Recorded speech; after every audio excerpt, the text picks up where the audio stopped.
안녕하십니까. 차구영 목사입니다. 오늘은 하나님의 의도에서 본 구원 이야기 53번째 영적 존재의 영적 생활이란 제목으로 말씀을 함께 나누겠습니다. 인간은 영적 존재입니다. 영적 존재는 반드시 영적 생활을 해야 합니다. 인간들은 두 종류가 있습니다. 살아서 육체가 있는 동안에 영적 생활을 하는 자들이 있고, 죽어서 육체를 잃어버리고 영적 생활을 하는 자들이 있습니다. 살아서 영적 생활하는 자는 예수를 믿고 혼이 살고 영이 회복된 자들입니다. 죽어서 영적 생활 할 자는 예수를 안 믿는 불신자들입니다. 불신자는 살아서는 육적인 생활을 하다가 죽은 다음에 비로소 영적 생활을 시작합니다. 불신자는 살아있는 동안이 기회였지만 예수를 믿지 아니하므로 이미 심판을 받은 자들입니다. 불신자에게는 죽은 다음에 심판이 없습니다. 심판이 없으니 부활이 없습니다. 요한복음 3장 18절에 저를 믿는 자는, 예수를 말하는 겁니다. 예수를 믿는 자는 심판을 받지 아니하는 것이요, 예수를 믿지 아니하는 자는 하나님의 독생자의 이름을 믿지 아니하므로 벌써 심판을 받은 것이니라 라고 말씀합니다. 육체가 있는 동안에 영적 생활을 한 자가 받는 하나님의 선물이 구원입니다. 구원은 선물입니다. 에베소서 2장 8절에도 너희가 그 은혜를 인하여 믿음으로 말미암아 구원을 얻었나니 이것이 너희에게서 난 것이 아니요 하나님의 선물이라 라고 말씀합니다. 하나님이 인간의 육체에 생기를 불어넣어 선한 양심을 가진 자가 되게 하셨습니다. 영어 원본에 보면 리빙 소울이라고 합니다. 바로 아담입니다. 그리고 아담에게 하와를 주셔서 영혼을 가진 자로 살게 하심은 영적 생활을 위해서입니다. 그러니까 아담은 리빙 소울이고 선한 양심을 가지고 하나님의 말씀에 반응할 수 있는 그런 혼, 리빙 소울, 그리고 그 리빙 소울로 살고 있는 아담에게 잠을 자게 하고 갈비를 취하여 하늘에 있는 스피릿, 그 영입니다. 그래서 성경은 하와라고 하는 말은 생명, 그래서 스피릿, 영이라고 말합니다. 그러니까 아담의 리빙 소울과 생기와 하와의 영이 연합하여 비로소 영혼을 가진 자가 되게 하신 이유가 영적 생활을 하는 자가 되게 하려고 하신 겁니다. 이런 이야기는 처음 듣는 이야기죠. 그러나 자주 이렇게 잘 마음을 열고 들으시면 하나님의 의도를 알게 되는 것입니다. 아담이 혼자 있을 때에는 혼적인 자였으나 아담과 하와가 하나가 되고 영혼을 가진 자가 되어 살게 하셨습니다. 그러니까 아담과 하와가 이렇게 둘이 연합이 이가 아니라 영과 혼이 하나가 되어 영혼이 되었다는 것입니다. 그러니까 창세기 2장 24절에 이러므로 남자가 부모를 떠나 그 아내와 연합하여 둘이 한 몸을 이룰지로다 한 것이 남자와 여자가 결혼하고 부부가 되고 이런 이야기를 한 게 아니라 아담의 혼과 하와의 영이 하나가 되어 한 몸 영혼이 되었다. 이때부터 하나님의 아들들이란 말이 나오게 되고, 그리고 이제 앞으로 예수가 오실 자가 되었다, 이렇게 말씀하는 겁니다. 그러니까 아담은 부모가 있었습니다. 부모를 떠나. 그러나 하와는 아담의 갈비를 취하였기 때문에, 그리고 하늘의 영을 부어주셨기 때문에 하와에게는 배꼽이 없죠. 하와는 하나님의 생명으로 스피리트, 영입니다. 아담과 하와가 하나가 되어 영혼이 되어 영적 존재요, 비로소 영적 생활을 할 자가 된 것입니다. 육체가 있는 동안에 인간은 반드시 영적 생활을 해야 하고, 영적 생활을 제대로 한 자가 하나님을 만납니다. 이때 하나님을 만나는 것은 육체가 아니고 영혼입니다. 육체는 기회입니다. 육체를 사용하는 자는 육체의 정욕대로 육체를 버려두는 것이 아니라, 육체는 연약하고 정욕 덩어리지만 육체는 세상의 소욕을 쫓는 도구가 아니고, 육체는 영혼의 소욕을 쫓아야 될 도구로 지어 주신 것입니다. 육체가 영혼의 도구가 되었을 때를 가리켜서 영적인 사람이라고 하는 겁니다. 반대로 육체가 세상의 도구가 되면 육적인 사람이라고 부릅니다. 또 종교를 갖거나 마음의 수련이나 수양을 하거나 고상한 취미를 갖고 소수나 집단적 행동을 하는 사람들은 혼적인 사람들이라고 합니다. 육체는 영혼의 도구가 되어야 하고, 영혼은 신령한 그릇이 되어야 영적 생활을 성공할 수 있는 것입니다. 영혼은 그릇입니다. 육체도 그릇입니다.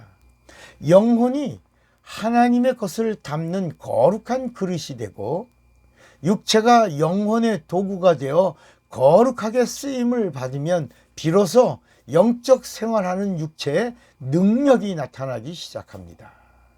육체가 영혼의 도구가 되어 영적 생활을 하는 것처럼 영혼은 주님이 쓰시는 도구가 되어야 합니다.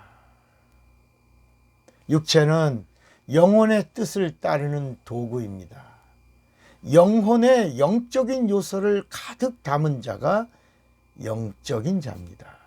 내 영혼에 담을 수 있는 것은 모두 영적인 것입니다. 말씀은 영입니다. 그래서 요한복음 6장 63절에 살리는 것은 영이니 육은 무익하니라. 내가 너희에게 이른 말이 영이요 생명이라고 말씀합니다. 말씀이 영인 것처럼 진리가 영입니다. 예수의 이름이 영입니다. 은사도 영입니다. 은혜도 영입니다. 성령은 영이십니다. 그래서 은혜를 받으려면 성령을 받아야 합니다. 성령 없이 은혜를 받으려고 하니 신앙생활이 엉망입니다. 영적 생활이 엉망이란 말입니다. 갈팡질팡합니다. 순종 영입니다. 믿음 영입니다. 능력, 권세, 사랑 다 영입니다. 내 영혼에 담아야 할 영적인 것은 하나님이 주시는 것이고, 하나도 빠짐없이 담아야 영혼도 살고 내 육체도 능력 있게 살 수 있습니다. 우리의 영혼에는 영적인 요소들로 가득히 채워야 합니다. 그리고 육체는 전적으로 영혼의 도구가 되어 순종해야 합니다. 육체가 있는 동안 육체가 사는 방법은 영혼의 소욕에 순종하는 것입니다. 안 되면 복종이라도 해서 내 영혼을 살려내야 합니다. 우리가 순종과 복종이라고 하는 이 단어를 잘 이해해야 되는데, 순종은 이해가 되어서 따르는 것을 말하고, 복종은 이해가 안 되어도 명령이니 따르는 것입니다. 예수님도 육체로 계시는 동안에 순종과 복종을 다 하셨다고 말씀합니다. 빌립보서 2장 8절에 보면 사람의 모양으로 나타나셨으며 자기를 낮추시고 죽기까지 복종하셨으니 그 십자가의 죽으심이라. 순종하고 복종함으로 하나님의 뜻을 다 이루셨다는 것입니다. 우리 인간이 하나님을 떠나면 영원한 사망인 것처럼 인간이 하나님의 말씀에 순종하지 않으면 영원히 망하게 됩니다. 육체가 사는 길은 영혼의 뜻에 순종하는 것입니다. 내 영혼이 하나님께 예배를 드리고 싶어 하면 육체는 예배를 성공시켜야 합니다. 내 영혼이 기도의 응답을 받아야 되겠다라고 하면 육체는 반드시 무릎을 꿇어야 합니다. 내 영혼이 하나님께 봉사해야 되겠다라고 하면 교회 화장실이라도 청소도 해야 되고, 마지막에는 봉사의 클라이막스 서비스, 그게 워십입니다. 예배까지 드리는 것입니다. 그래서 빌립보서 3장 3절에 하나님의 성령으로 봉사하며 그리스도 예수로 자랑하고 육체를 신뢰하지 아니하는 우리가 곧 할례되니라 그랬습니다. 여기 성령으로 봉사하며가 바로 성령으로 예배하며, 봉사의 최정점은, 클라이막스는, 봉사의 최고는 예배인 것입니다. 내 영혼이 영혼을 사랑해야 되겠다라고 하면 육체는 전도지를 들고 밖으로 뛰쳐나가야 합니다. 복음을 가진 자는, 진리를 아는 자는, 성령을 받은 자는, 예수를 만난 자는 때를 얻든지 못 얻든지 만민에게 예수를 증거해야 합니다. 성령은 복음을 전하는 자를 지지해 주십니다. 성령의 증거가 가장 확실한 증거임을 알아야 합니다. 육체는 영혼의 전적인 도구입니다. 그래서 불순종하는 자는 구원을 받지 못하는 자요, 구원을 받을 수가 없는 사람입니다. 우리는 육체가 있는 동안에 하나님의 말씀에 무조건 순종해야 삽니다. 이해가 안 되고 납득이 안 되어도 내게 찾아온 하나님의 말씀에는 순종으로 반응을 해야 합니다. 끝까지 순종하고 따라가야 내 영혼이 사는 것입니다. 왜냐하면 영혼이 살려고 하는 자는 육체를 복종시켜야 하기 때문입니다. 내 영혼은 순종이라는 걸음을 먹고 자랍니다. 육체와 영혼 속에는 감추어진 하나님의 비밀이 있습니다. 육체가 열심히 수고했는데 상은 내 영혼이 받습니다. 육체가 땀을 흘리고, 육체가 고난을 받고, 육체가 봉사하고, 육체가 주의 일하고, 마지막에 육체가 순교까지 했는데 영원한 상급은 내 영혼이 받는 것입니다. 이것이 하나님의 의도요 뜻이고 비밀입니다. 육체란 일하는 도구입니다. 육체는 영혼의 뜻에 온전히 순종할 도구인 것입니다. 그러므로 구원이란 믿음을 소유한 자에게 주시는 영원한 하나님의 선물입니다. 믿음은 순종을 계속하는 겁니다. 지속하는 겁니다. 육체는 순종의 도구요, 육체는 믿음의 도구입니다.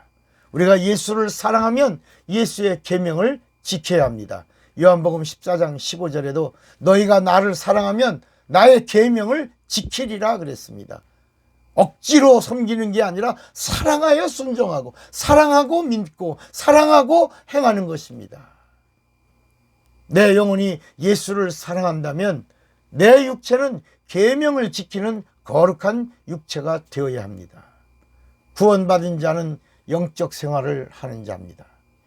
영적 생활하는 자는 영혼이 살려고 하나님의 말씀을 듣고 순종하는 자입니다. 그러므로 믿음이란 순종 플러스 예수의 피입니다. 성도는 누굽니까? 성도란 순종 플러스 예수 피 플러스 성령의 보증입니다. 다시요. 예수의 피, 순종 플러스 위에 예수의 피, 예수의 피 플러스 성령의 보증입니다. 그 성도입니다. 그리고 마지막에는 그리스도의 장성한 분량까지 가야 구원의 완성이 이루어지는 것입니다. 에베소서 4장 13절에도 우리가 다 하나님의 아들을 믿는 것과 아는 일에 하나가 되어 온전한 사람을 이루어 그리스도의 장성한 분량까지 충만한 데 이르리니 그랬습니다. 사랑하는 여러분, 당신은 영적 생활을 살아서 할 것입니까? 아니면 죽어서 영적 생활을 할 것입니까? 살아서 영적 생활을 하는 자는 반드시 고난을 받아야 합니다. 고난이 와도 영적 생활을 하는 자는 기쁘고 감사하게 받아야 합니다.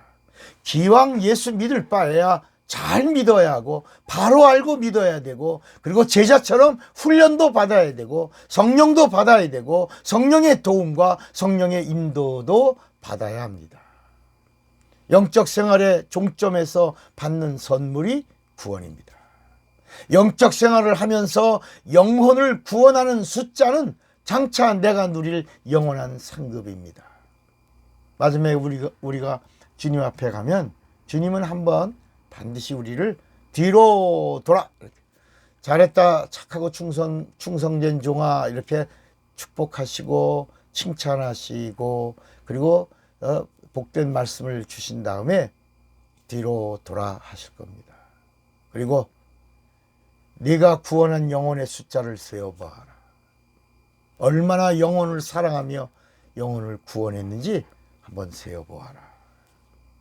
여러분, 그때 여러분의 그 구원, 전도하여 영혼을 구원한 사람들은 여러분의 영광이며 여러분이 받을 상급인 것입니다. 사랑하고 축복합니다. 할렐루야. 예수. 차구영 목사입니다.